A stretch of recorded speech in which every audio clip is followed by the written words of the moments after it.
Pour moi, la diffusion de spectacle, au-delà du projet en lui-même, parce qu'il faut quand même que le projet ait un minimum de qualité sur le plan artistique. S'il n'est pas bon, on aura beau être un bon chargé diff, on va forcément être limité à un moment donné. La diffusion, c'est avant tout une méthode, en fait. Voilà. Et c'est souvent là que ça pêche, c'est qu'il n'y a souvent pas de méthode, c'est aussi du temps, c'est de l'investissement personnel, c'est donc déjà cibler ses prospects, c'est aussi les contacter au bon moment, donc il y a une question de timing, il y a une dimension aussi stratégique.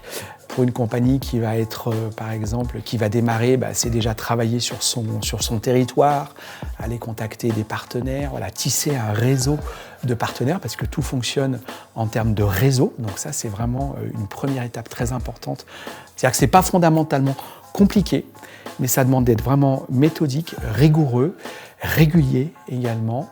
Et puis, il faut avoir le temps de le faire. C'est pas se dire, je fais la diffusion pendant 2 semaines et puis je m'y remets dans 3 mois. Non. Et puis après, c'est évidemment aller sur le terrain, quoi. Voilà. Et ça, c'est souvent quelque chose qui est négligé par les chargés diff qui démarrent ou les artistes qui vont se limiter au mail ou au téléphone. Et on sait aujourd'hui que c'est devenu très difficile de contacter les programmateurs.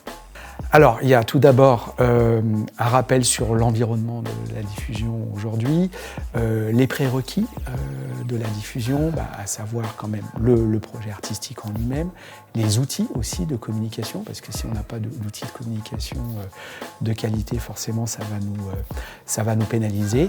Un travail sur la prise de contact avec le programmateur, ensuite un travail sur le pitch, et ensuite un travail sur la négociation. Donc l'idée, c'est vraiment d'aborder à la fois de façon théorique et pratique toutes les étapes du processus de vente d'un spectacle.